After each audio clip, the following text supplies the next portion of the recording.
Hello guys, स्वागत है आप सभी का एक और नए वीडियो में। Maths class 10th all India 2020 CBSE boards के फाइनल एग्जाम में सेक्शन बी में हमें यूनिट प्रोबेबिलिटी में से जो 2 मार्क्स का क्वेश्चन आया था वो मैं आपको आज इस वीडियो में समझाने वाला हूं।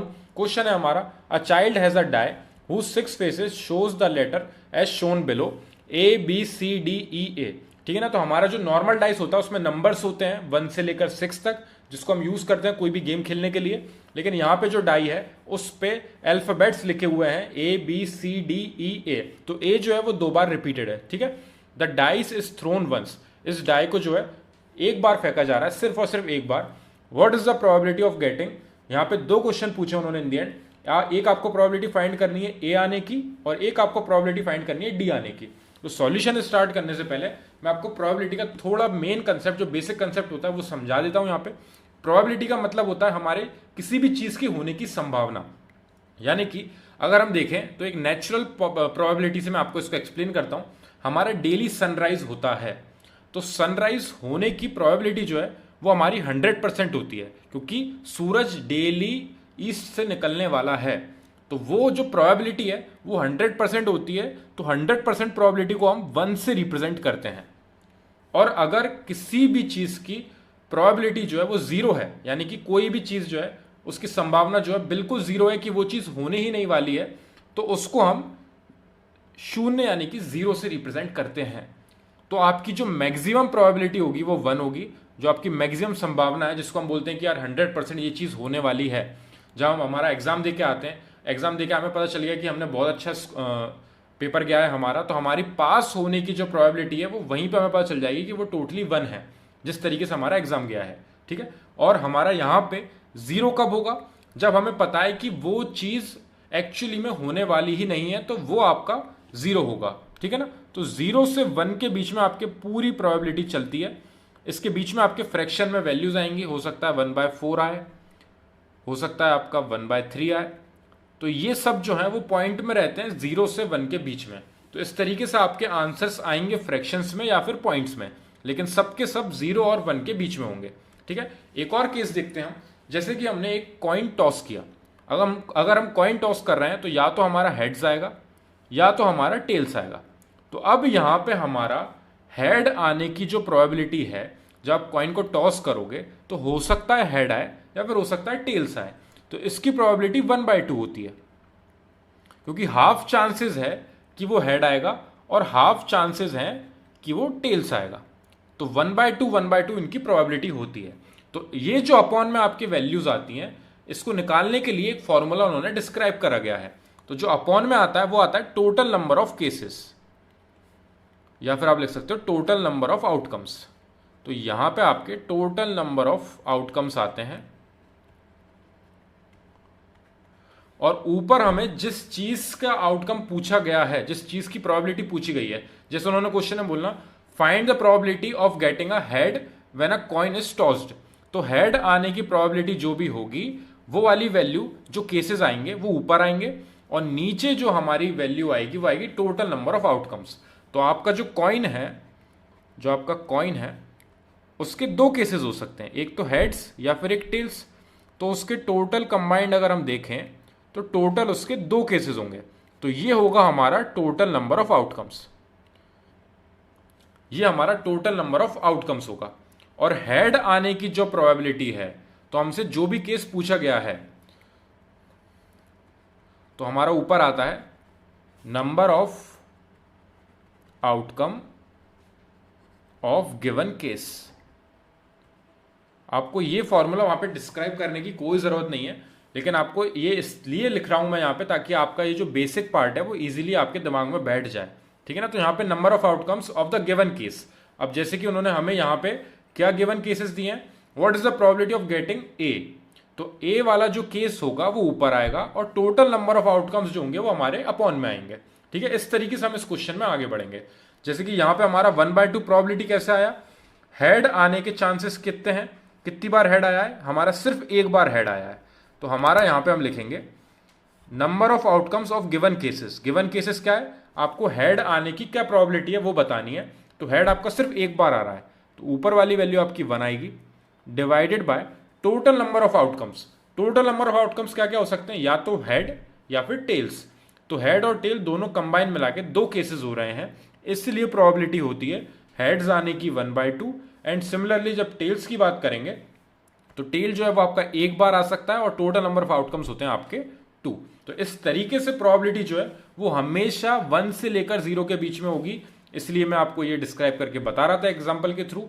या तो मैक्सिमम आपकी प्रोबेबिलिटी हो सकती है 1, जैसे उन्होंने बोला कि एक कॉइन है जिसपे दोनों साइड जो है आपके हेड और हेड ही है, ठीक है, दोनों साइड ये हैं आपके, ठीक है। एक हमने कॉइन ऐसे नॉर्मली बनाया है जिसमें दोनों तरफ हेड्स है, ठीक है। तो अब यहां पे जब दोनों तरफ आपका हेड्स है, तो अगर यहां पे वो क्वेश्चन में बोलेंगे कि find the probability of getting a head, तो जब हेड निकालने की प्रोबेबिलिटी आएगी तो यहां पे हेड आने के चांसेस क्या है, टोटल है हमारे पास 2 केसेस, और नीचे टोटल नंबर ऑफ आउटकम्स हमारे कितने होंगे, टोटल नंबर ऑफ आउटकम्स भी हमारे 2 होंगे, तो ये कैंसिल आउट होकर हमें 1 देगा जो कि मैक्सिमम प्रोबेबिलिटी होगी। और अगर यहां पे उन्होंने बोला कि find the probability of getting a tails, तो टेल आने की प्रोबेबिलिटी हमारी क्या होगी, यहां पे कोई सा केस है टेल का नहीं है, तो ऊपर हमारी वैल्यू आएगी 0, क्योंकि number of outcomes of given cases हमारे पास 0 है, यहां पे एक भी बार टेल्स नहीं आया है। टोटल नंबर ऑफ आउटकम्स हमारे 2 हैं, 0 को 2 से डिवाइड करोगे तो आपका आंसर आएगा 0। तो इस तरीके से 1 से 0 के बीच में आपकी पूरी प्रोबेबिलिटी चलती है, और इस तरीके से हम इन क्वेश्चंस को सॉल्व करते हैं। अब इस फॉर्मूले को दिमाग में रखते हुए अभी का जो हमारा क्वेश्चन है उस पर फोकस करते हैं हम। तो हमारे पास एक डाइस है, उस डाइस पे लेटर्स की जगह न्यूमेरिकल वैल्यूज की जगह हमें यहाँ पे लेटर्स गिवन दिए हैं, तो हम उन लेटर्स की हेल्प से यहाँ पे प्रोबेबिलिटी को फाइंड करेंगे, ठीक है। तो what is the probability of getting a लाने की प्रोबेबिलिटी क्या होगी, तो हमारे पास सबसे पहले टोटल नंबर ऑफ केसेस कितने हैं, टोटल आउटकम्स लिख लेते हैं हम यहाँ। टोटल आउटकम्स हैं हमारे 6, क्योंकि 1 2 3 4 5 6 ये आपके टोटल आउटकम्स हैं, इनमें से कोई भी वैल्यू आ सकती है, तो टोटल आउटकम्स आपके 6 हैं। अब यहां पे हम क्या लिखेंगे, number of outcomes of getting a,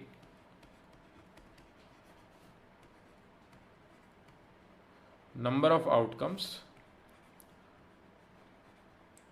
of getting a. अब ए आने के कितने चांसेस हैं यहां पे हमारे पास, ए 2 बार आपको गिवन दिया है डाई में, तो आपके पास टोटल नंबर ऑफ केसेस जो हैं आउटकम के वो 2 हैं, ठीक है। तो यहां पे ए आने की प्रोबेबिलिटी आपकी क्या होगी वो फाइंड करेंगे। तो प्रोबेबिलिटी के लिए जो फॉर्मूला होता है उसमें हमारा number of outcomes of given cases, given case क्या है, find the probability of getting a. तो ए आने के लिए यहां पे ऊपर जो ए के केसेस हैं वो हमारे न्यूमरेटर में आएंगे, और डिनोमिनेटर में आपका टोटल नंबर ऑफ आउटकम्स जो कि है आपके 6 वो आपका डिवाइड में आएगा, और यहां पे आप इसे कैंसिल आउट करोगे तो 1/3 आपका आएगा probability of getting a, probability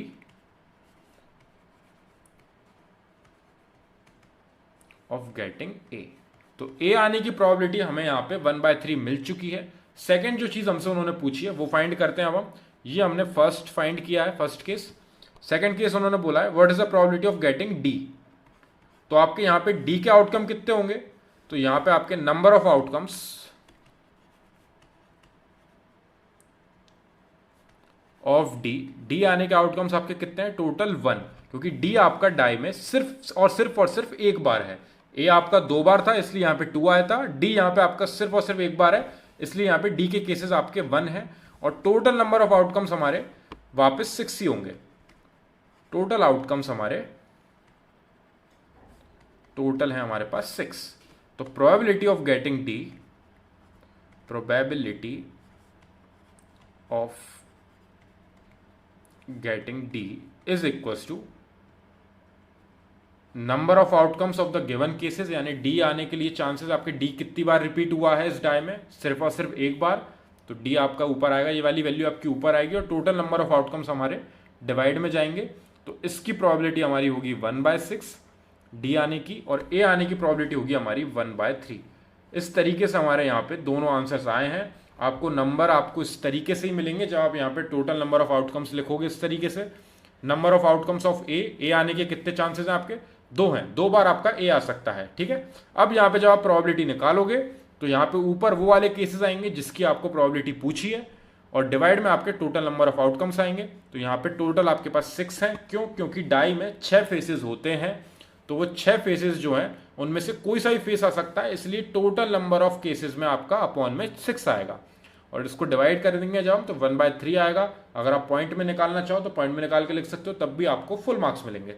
और सेम आपसे जो सेकंड चीज पूछी थी, number of outcomes of D, आपके पास टोटल 1 थे, टोटल आउटकम आपके पास 6 है, तो probability of getting D is equal to 1/6। जब हम कॉइन की बात कर रहे थे तो टोटल केसेस हमारे पास 2 होते थे, या तो हेड्स या तो टेल्स, ठीक है। तो इसलिए अपॉन में आपका 2 आ रहा था। जब आपकी डाइस की बात होगी तो टोटल केसेस आपके पास 6 होंगे, क्योंकि डाई के जो है 6 फेसेस होते हैं, तो उनमें से कोई भी वैल्यू आ सकती है। तो इसलिए अपॉन में हमेशा हमारा टोटल नंबर ऑफ आउटकम्स होगा, ये याद रखना है। और जिस चीज की प्रोबेबिलिटी पूछी है उसके जितने केसेस हैं हमारे, वो आते हैं ऊपर की साइड।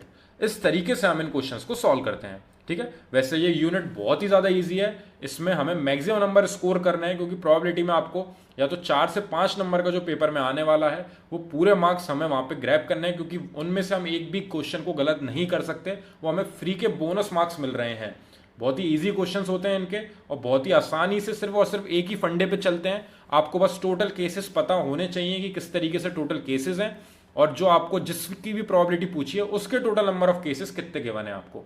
इन दोनों की हेल्प से आप डायरेक्टली डिवाइड करके आंसर निकाल लेते हो। यहीं पे कार्ड्स के टर्म्स में क्वेश्चन आएगा, तो आपके पास 52 कार्ड्स होते हैं एक डेक में, तो आपको उनकी प्रोबेबिलिटी किस तरीके से निकालनी है वो भी मैं आपको क्वेश्चंस करके समझाऊंगा, क्योंकि वही सबसे ज्यादा हार्ड क्वेश्चन होते हैं, क्योंकि वहां पे आपको कार्ड्स जो है वो टोटल नंबर ऑफ कार्ड जो 52 रहते हैं, और उसके हिसाब से आपको दिमाग में बनाना पड़ता है कि किस तरीके से आपके एस, किंग, क्वीन, ये सब चीजें किस तरीके से आपको दिमाग में बैठानी है, वो काफी इंपॉर्टेंट हो जाता है। बाकी होना उसमें वापस सेम फॉर्मूले से ही है।